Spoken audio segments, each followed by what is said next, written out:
Hey everyone, welcome back to AWS Cast. This is Intermediate AWS. Today we're talking about VPCs with public and private subnets. As a quick overview, this is the architecture that we're going to be creating. Here we go. Now that my public web server has come online, and I know that's true because it says it's 2 of 2 in the status checks, I want to make sure that I can access it from the public internet, which is where I am now.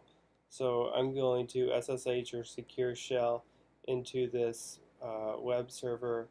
Now, no, in fact, I am just going to see if we get that public page works. Remember, that was the script that we had running. So it looks like it does. That's the IP address, and I got it from right here. So it says public page works, so that's wonderful.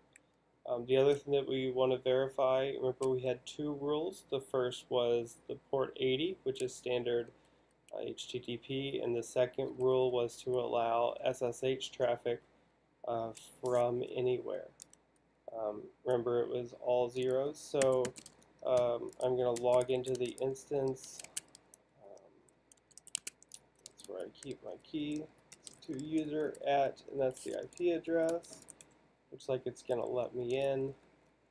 So if I wonder if I can curl localhost.